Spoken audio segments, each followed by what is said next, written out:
Kenya's got a gold mine. Alright, let's talk about something we all have. Coins. You know, those little metal discs rattling around in your car's cup holder or deep in the abyss of your couch cushions. For most of us, they're just pocket change, maybe enough to buy a gumball if you can even find a gumball machine anymore. But what if I told you that in Kenya, some of these little pieces of metal are worth more than a brand new car? It sounds crazy, right? Like something out of a movie where a treasure map leads to a hidden chest, but this isn't fiction. This is the real story of how a tiny, seemingly ordinary coin became a legendary treasure, a small piece of history that tells a big story about a nation's journey. You see, every country's money tells a story. It's like a history book you can hold in your hand. In America, you have presidents on your bills and coins, each one a chapter in the nation's story. Well, Kenya is no different. Their coins are packed with symbols, faces, and stories that trace their path from ancient trade routes to a modern, independent nation. It's a journey filled with drama, change, and even a little bit of mystery. We're going to dive into this world, a world where the value of something isn't just what's stamped on it, but the incredible history it carries with it. So, get ready to look at your pocket change a little differently from now on.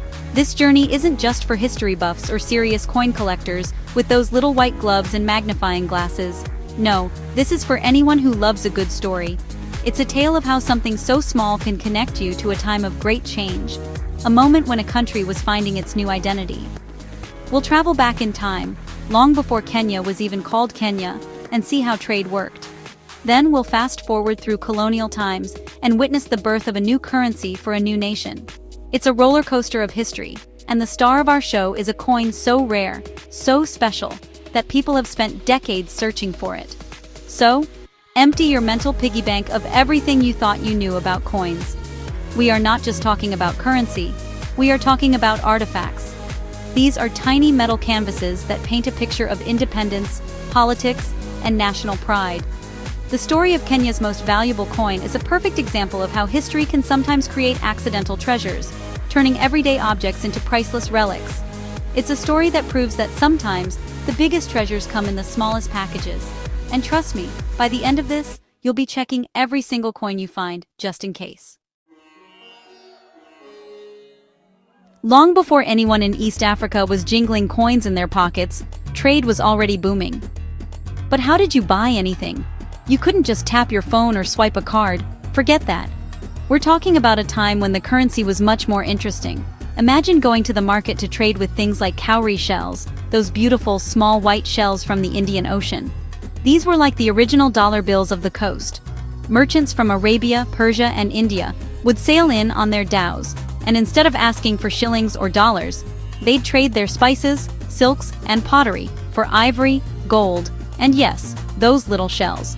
It wasn't just shells though. Different communities had their own forms of currency. In some places, colorful beads were the height of fashion and finance. Each color and pattern could have a different value. So your wealth might be literally worn around your neck as a fancy necklace.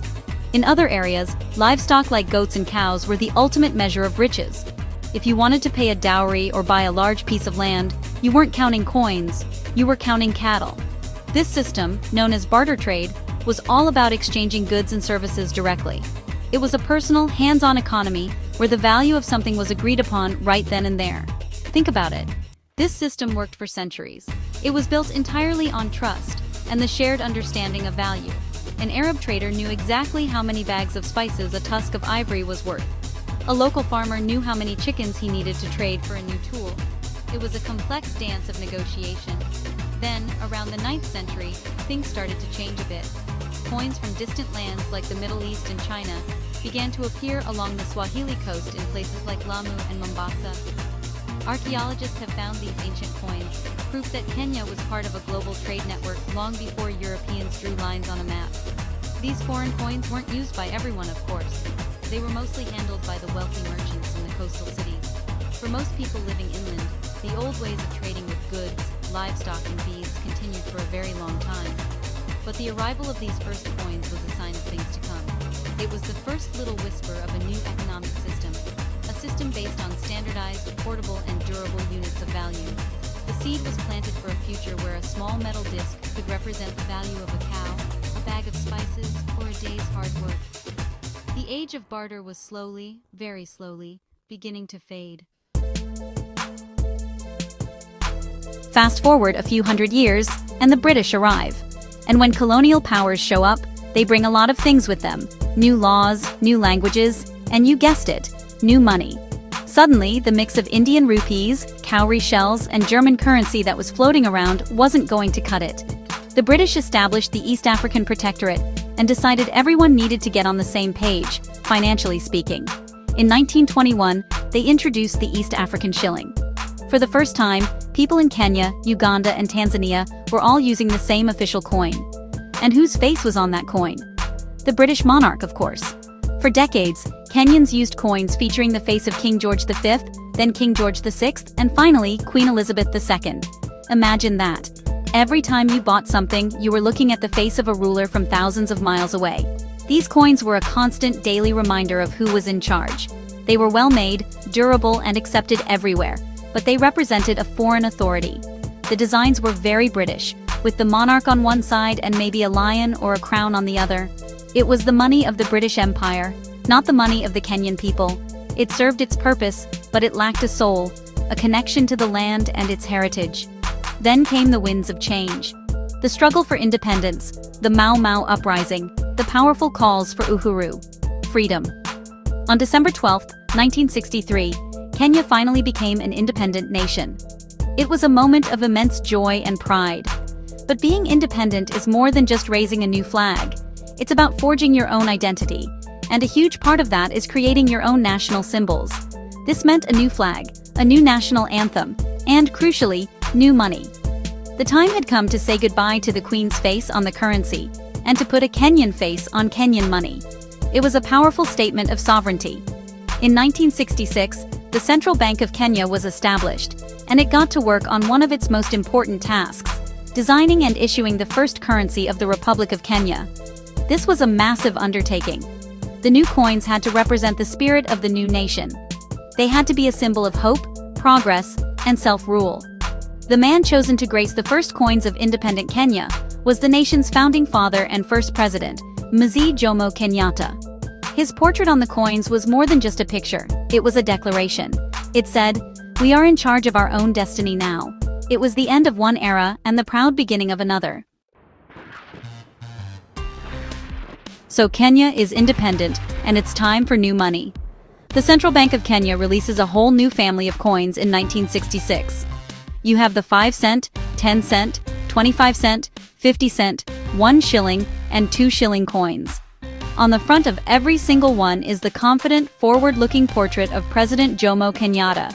On the back, you have beautiful symbols of Kenya's heritage and economic strength, coffee leaves, a majestic lion, and the national coat of arms. People were proud to use these coins. They were a tangible piece of their hard-won freedom. But among this new family of coins, one of them was destined for legendary status, the humble 5-cent piece. Now, you might be thinking, the 5-cent coin? The smallest one? How can that be the most valuable? That's the beauty of this story.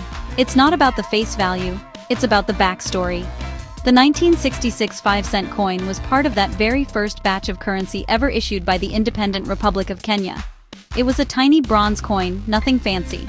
On the front, it had President Kenyatta's portrait, and on the back, it featured the Kenyan coat of arms with the 2 lions holding spears and a shield. For its time, it was just a regular coin, worth, well, 5 cents.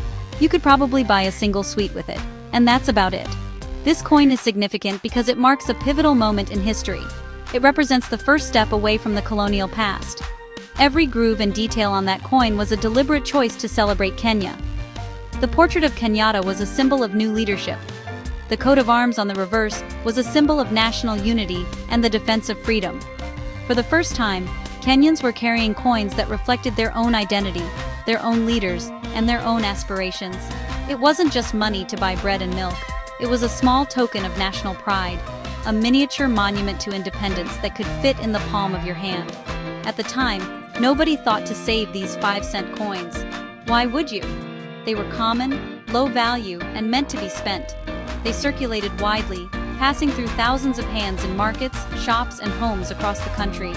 They were used, abused, and eventually, as inflation made them practically worthless, they were withdrawn from circulation. Little did anyone know that a specific version of this unassuming coin, one with a tiny, almost unnoticeable difference, would one day become the holy grail for coin collectors in East Africa and beyond. Its journey from a common piece of change to a priceless artifact was just beginning. Every great treasure has a great story, and Kenya's most valuable coin is no exception. The legend is tied to a dramatic moment in Kenyan politics. In 1978, President Jomo Kenyatta passed away. This was a monumental event for the nation. He had been the only leader the country had known since independence. His successor was his vice president, Daniel Arap Moi. As is customary, when a new leader takes power, the country's currency is updated to reflect the change. The plan was to replace Kenyatta's portrait on all coins and banknotes with the portrait of the new president, Moi. The Central Bank of Kenya moved quickly. They began the process of designing and minting new coins with President Moi's face on them. This is where the story gets interesting and, honestly, a little bit mysterious. According to the legend, a batch of coins was minted without any portrait at all. Can you imagine that? A coin with a blank space where the president's head should be. The story goes that these mutilated or headless coins were created during that transitional period in late 1978 and early 1979. It was a time of political uncertainty, and some say the mint was unsure whose portrait to use, so they just left it blank. This tale has been passed down among collectors and Kenyans for decades. People whisper about the coin with no head, a phantom piece of currency that represents a moment of national limbo. The idea is so captivating, a coin that by its very emptiness tells a powerful political story. Was it a mistake at the mint? Was it a deliberate act of political commentary? A symbol of a nation waiting for its new leader? Or is it just a fantastic myth, a good story that adds to the mystique of coin collecting? The truth is, no confirmed example of a genuinely blank Kenyan coin from that era has ever been publicly authenticated by a major grading service. While the headless coin might be more myth than reality, it's a crucial part of the folklore that fuels the passion for Kenyan numismatics. It creates an atmosphere of treasure hunting where anything seems possible. This legend, whether true or not, sets the stage for our actual hero, the rare 1966 5-cent coin. The search for one legendary coin often makes people look closer at all coins from that era. And in looking for a ghost, they sometimes find a real, tangible treasure. The story of the missing president adds a layer of intrigue and excitement to the entire history of Kenyan coins. So, if the headless coin is a ghost, what is the real treasure? The real deal, the coin that has collectors scrambling, is indeed a 5-cent piece, but not one with a missing head. It's a coin with the wrong head. Let me explain. When the new coins featuring President Daniel Arap Moi were being prepared in 1979, the mints had to create new dies. Those are the stamps used to strike the image onto the blank coins. The front die would have Moi's portrait, and the reverse die would have the coat of arms. This is where the magic, or rather the mistake, happened. It's a classic mix-up story, a mule coin as collectors call it. A mule coin is a numismatic error, where the front, or obverse of one coin type is paired with the back, or reverse, of a different coin type. In this case, an old die from 1966, featuring President Jomo Kenyatta's portrait, was accidentally paired with a new reverse die intended for the Moi-era coins. This new reverse die was slightly different from the original 1966 version. The most significant change was on the coat of arms.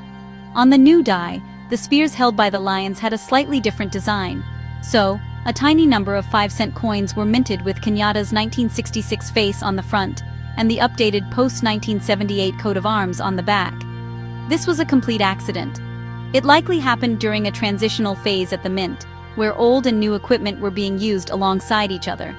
Someone probably grabbed the wrong die, and a small batch of these error coins was produced before the mistake was caught. Because it was an error, these coins were never meant to exist. Most were likely destroyed at the mint. However, a few, and we're talking a very, very small number, must have slipped through quality control and made their way into circulation, mixed in with millions of other regular 5-cent coins. Nobody at the time would have noticed the tiny difference. This is what makes it so incredibly rare. It's not just an old coin, it's an error coin, a mule that documents a specific moment of transition at the mint. Experts believe that fewer than a handful of these coins exist today. Finding one is like finding a needle in a haystack the size of the entire country of Kenya. Its value doesn't come from the bronze it's made of, or its face value of 5 cents. Its value comes from its extreme rarity and the fascinating story of its accidental creation. It's a 1 in a million mistake that created a numismatic superstar, a tiny bronze witness to a moment of change. So what makes someone pay thousands or even tens of thousands of dollars for a 5-cent coin? Welcome to the world of numismatics, which is a fancy word for coin collecting. For these collectors, a coin isn't just money, it's an artifact, a piece of history, and a work of art all rolled into one. They are detectives, hunting for clues and stories hidden in metal. The 1966 Kenyatta Mule 5-cent coin is their ultimate prize. It's not just about owning something expensive, it's about owning a unique piece of Kenyan history that very few people even know exists. It's the thrill of the hunt and the prestige of owning the rarest of the rare. The value of a rare coin like this is determined by a few key factors. First and foremost is rarity. With only a few known examples, the demand from serious collectors far outstrips the supply, driving the price sky high. The second factor is condition. A coin that looks like it just left the mint, uncirculated, will be worth exponentially more than one that is worn, scratched, and corroded from being passed around for years. Collectors use a grading system to describe a coin's condition, from poor all the way up to mint state. Finding this specific mule coin in pristine condition would be the equivalent of winning the lottery. The community of collectors specializing in Kenyan coins is small but passionate. They share information, attend auctions, and compete to acquire the best pieces for their collections. The internet has revolutionized this hobby, allowing a collector in, say, Ohio, to connect with a dealer in Nairobi to hunt for these treasures. When one of these rare 1966 mule coins comes up for auction, it's a major event. The bidding can be intense, with prices reaching astonishing levels. In recent years, authenticated examples have been valued at over $10,000, and the price just keeps climbing as more people learn about its story. This intense interest from collectors has a wonderful side effect. It preserves history. By searching for, authenticating, and carefully preserving these coins, collectors are saving tiny pieces of Kenya's national story from being lost forever. They are the guardians of these metallic artifacts.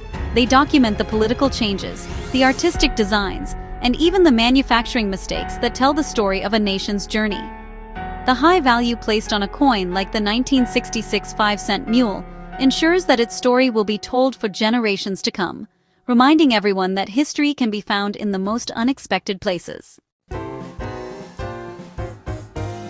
Ready for some quick, mind-blowing facts about Kenyan coins? Let's start with the big one. The word for money in Swahili, pesa, didn't come from Africa. It actually originated from the Indian rupee, which was called paisa. When Indian merchants and laborers came to East Africa during the colonial period, their word for money stuck, and it's still the common term used for money today across the region. So, every time someone in Kenya talks about pesa, they are using a word that traveled across the Indian Ocean centuries ago. How cool is that? It's a linguistic fossil in your pocket. Here's another one for you. You know how American coins have "In God We Trust"? Well, Kenyan coins have their own powerful motto. If you look closely at the Kenyan coat of arms on the back of the coins, you'll see a banner at the bottom with the word Harambee. This is Kenya's national motto, and it's a Swahili word that means pulling together. It was a rallying cry used by President Kenyatta to encourage communities to work together on projects to build the nation. Having it on every coin is a constant reminder of the importance of unity and teamwork in building a country. It's like a little dose of national inspiration with every purchase. Ever heard of a coin with a hole in it? The very first coins introduced by the British in the region, under the Imperial British East Africa Company in the 1890s, were copper pice coins with a hole right in the middle. This wasn't a mistake. The design was likely chosen so that people, who might not have had pockets in their traditional clothing, could string the coins together and wear them for safekeeping. It was a practical design for the time, a blend of a modern currency concept with a traditional way of carrying valuables. These holy coins are now rare collectibles themselves. Finally, let's talk about size. The original post-independence coins were quite large and heavy, especially the 1 and 2 shilling pieces. They were made of a cupro-nickel alloy and had a satisfying heft to them. However, over time, as the value of the metal became worth more than the face value of the coin, the government had to make them smaller and lighter. In 1995, Kenya introduced new, smaller steel-plated coins to save costs. Many older Kenyans still fondly remember the big shillings and feel that the modern, lighter coins just don't feel as substantial or real as the old ones did. It's a classic case of they don't make them like they used to. So, after this journey through shells, queens, presidents, and mysterious errors, what have we learned? We've learned that a coin is never just a coin. It's a time capsule. The story of Kenya's coins, from the ancient trade beads to the legendary 1966 5-cent mule, is the story of Kenya itself. It's a narrative of shifting power, of a struggle for identity, and of the pride that comes with forging your own path. Each coin, whether common or unbelievably rare, holds a piece of that journey. It connects the person holding it today to all the hands that held it before, in bustling markets, rural villages, and growing cities. The fascination with Kenya's most valuable coin isn't just about its monetary worth. Its real value lies in the incredible story it tells, a story of a mistake, a transition, and a moment in time captured in bronze. It reminds us that history isn't always found in big monuments or dusty textbooks. Sometimes it's hidden in plain sight, in the mundane objects of everyday life. It encourages us to look closer, to be curious, and to ask questions about the things we take for granted. Who knows what stories are rattling around in your own pocket change right now? Today, Kenya continues to evolve, and so does its currency. In 2018, a new generation of coins was introduced. In a significant move away from the past, these new coins no longer feature any person's portrait. Instead, they celebrate Kenya's magnificent wildlife: a giraffe on the 5 shilling, a rhino on the 10 shilling, and a lion on the 20 shilling. This change reflects a modern Kenya, one that chooses to be represented not by a single leader, but by its rich natural heritage, a treasure that belongs to all Kenyans. It's a new chapter in the nation's numismatic story, one focused on conservation and national unity. The journey of Kenya's coins is a powerful lesson in how nations tell their stories. It shows us that symbols matter. Removing the Queen's face mattered, adding Kenyatta's face mattered, and today, celebrating wildlife matters. And somewhere in that long, rich history lies our accidental hero, the 1966 5-cent mule, a tiny error